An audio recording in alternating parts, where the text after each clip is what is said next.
Hello, Huskies back again with more Columbus Blue Jackets GM mode franchise mode commentary.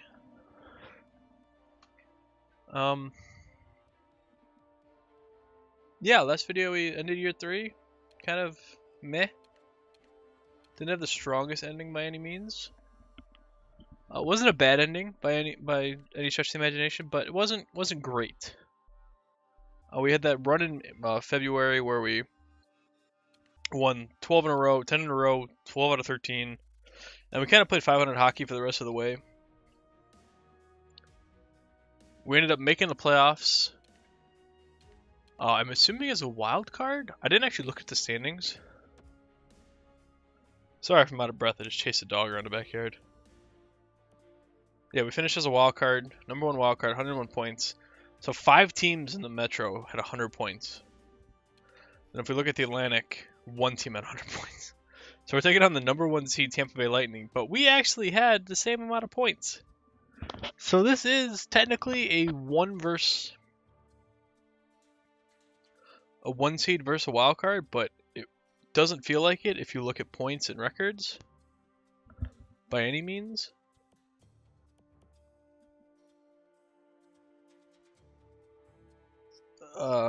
Sorry, dog distracted me. So Columbus right here, 47 wins.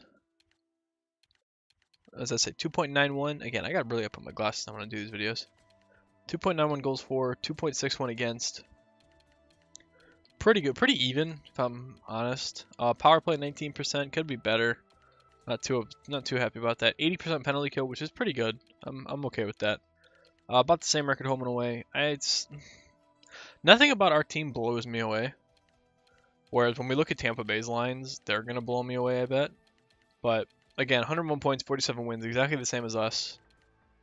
2.9 goals. They scored 6 more goals, and they gave up 7 less. So they're better in both regards.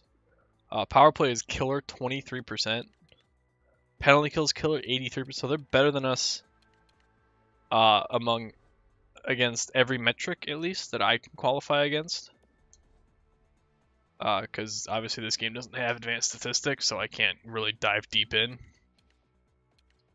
But let's look at Tampa Bay. Now remember, because this is a 32-team GM mode and Milwaukee's here, we started at the Nico draft. I don't remember who the number 2 pick was. Nolan Patrick. The Nico and Patrick draft, so they redid the draft order, and Tampa Bay won the lottery. And they took Nico Hischier, who is an 86 already. Ow, I keep getting stuck on my desk. So he's an 86 overall, but looking at their team, Andre Palat, Steven Stamkos, Nikita Kucherov. No thank you. That line is going to kill me. Absolutely going to destroy me. Stamkos only had 79 points, so he had a bit of a down year. Palat had 70. Kucherov had 74. Moving on to the second line, Nemestikov, Tyler Johnson, and Nico Hischier. This line, 76 points for Tyler Johnson, 64 points for Nemestikov, and Nico had 71. So they had 2 pretty much first lines. And then you got Killorn, Hansel, and Point. That's a 2-way grinded line. And then you have Cirelli, Jones, and Joseph. All young kids, all probably entry-level deals, I'm assuming. Just about. That's where their cap hit comes into play, because if you look at Tyler Johnson, I believe he makes 5.5. Nemestikov, 3.7. Kucherov, 8.3. Stamkos, 8.5. Palat, 5.6. So they really pay for... I mean, they have Martin Hansel and Alex Killorn making 4+. And Braden Point's making 3.9. So they really can't afford to have a real fourth line. And then looking defensively, Victor Hedman, Mikhail Sergachev. Sergachev's a monster. I'll be surprised if he doesn't get to a 90. Jake Muzzin. That's a nice addition right there. Andre Suster. But again, the third pairing, Dylan DeMello and Jake Dotchin, like these guys, both less than... Wow, this guy makes 2.7? What the hell? So these guys have got to be capped out salary-wise.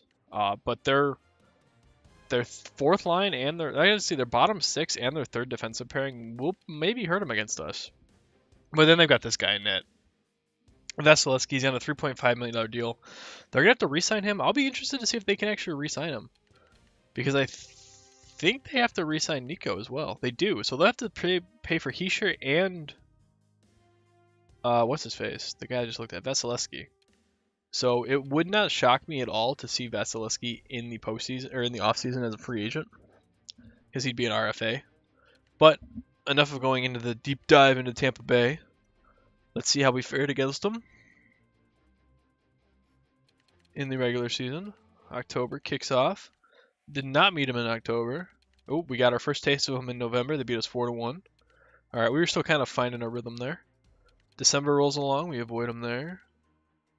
January, we find them in January and we smack them 8-0. This was when we were right in the middle of our 10-game winning streak. This is when we were hot. This is when we were the best team in the NHL, bar none. February, nothing. March, nothing. Oh no, March, we get them. Our last game against them is March 30th. They beat us 4-2. So we were 1-2 against them. Goals for, we scored 11 goals. They scored 8. Now, unfortunately, we scored 8 of our 11 in one game, so that kind of hurt us. But we're gonna hop right in. Game 1. I don't have a lot of confidence here, but we'll see if this team proves me wrong. We did a trade to bring in a veteran presence on that fourth line with Mikko Koivu. Hopefully that's enough to kind of put us over the edge. We're going to need Korpisalo to really stand up and take charge. But here we go. First period of the playoffs. Oh, when Tampa comes out, Sergachev and Tyler Johnson both score. But Tyson Jost, first playoff appearance, I believe, gets pots one. So it's 2-1 going in the second. It's all right. We got this. Ooh. All right, 27-16 in shots. So Tampa, they're playing like they should. They're offensively outpowering us. We've got solid depth and good defense. Oh, Boone Jenner, nice third line, getting a goal. But Vasilevsky and that top six at Tampa is just, it's a nasty combo. Oh, power play late. Oh, couldn't do anything. Going to overtime. We kind of took over the game. Like I said, it was 27-16 in shots, and Nico Hischier scores the game winner for Tampa Bay. God damn it. That's all right. Hey, game 1, never been our strong suit. The first periods in game 1s, that's just never been the strong suit. Let's go, though. Game 2, we're going to come out firing. We're going to score 4 goals in the first period, and that'll be the end of that. All right, we only scored 1, but hey, at least we scored 1. Patrick Laine on the board. 18-8 in shots, kind of dictating the tempo here. Oh, Tyler Johnson gets his second of the series, though. Still, we're rolling. 28-17 in shots. Vasilevsky's back there just stonewalling us right now. Really not what I want to see. 33-22. Still out shooting him pretty considerably. Oh, power play late. We're going to overtime. So apparently in this game, now that I've noticed, I'm doing a minute-by-minute sim, but in these past 2 games, penalties called at the end of the third period have not carried over. Now, I don't know if that's just a time thing, like they perfectly lined up, but I wonder if that's a bug that if you get a power play at the end of the game in a sim, it doesn't carry over. But either way, we're going on to game overtime number 2. Vasilevsky made 53 saves as Nemestikov gives Tampa Bay the 2-1 lead and the 2-0 lead in the series. Holy Vasilevsky. You gotta be kidding me. Alright, so we scored 2 goals so far in 2 games, so I'm going to go ahead and make that lineup change that I had mentioned before. I'm actually going to put Jost on the first line instead of Aho. And we're going to see if that helps that second line play more defensively, and if I can get Tyson going on the first line. We got to find something here. I'm putting my eggs are pretty much all in the Tyson Jost basket. I took a big chance on him going off of previous iterations of him. Hopefully that pays dividends eventually, but come on, we got to get a lead here, please. Well, we had one last game, but Alex Killorn gets out there early. Rickard Raquel, the second line, make the change. They're already on the board. Let's see if we can get another one, though. Victor Hedman.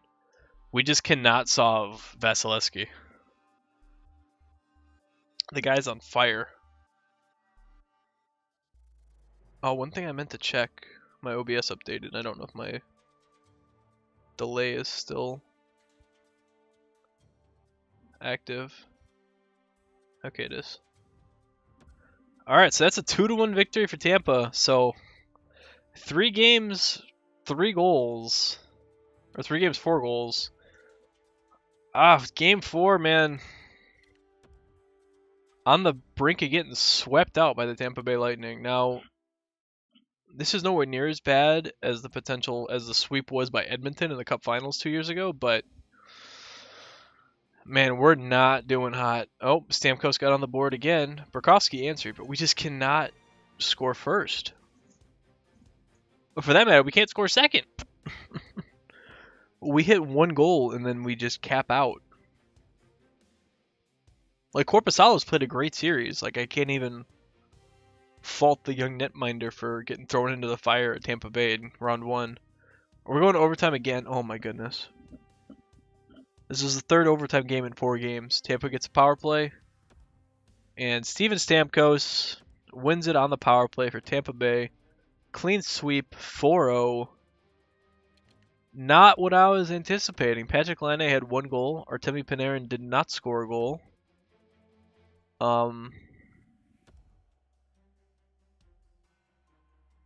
Wenberg didn't get a goal. Devin Shore was surprisingly quiet. That's disappointing. I'm gonna go ahead and sim to the draft while I end the video. We're gonna kind of have to see if we need to revamp anything, or if it's just a matter of building up some poise so that we can do good going forward. As always, comment section for any criticisms of my lineup. Trades, suggestions going forward for the offseason. What do you think I should do? I like the way our team looks. Like, I don't really feel like we have to do anything. It just might be maybe moving a couple guys to find different guys to fit in. Like, maybe Raquel just doesn't fit here. The St. Louis Blues won the Stanley Cup. That's a saying. That's a sentence I never want to say as a Blackhawks fan. That pained me to say. Do we have the awards? I kind of want to see the awards. So, Stanley Cup to St. Louis. President's Trophy to Philly. They didn't even make the Stanley Cup. Tampa Bay made it again. So, back-to-back years for Tampa. God, they're going to be a force for this entire run.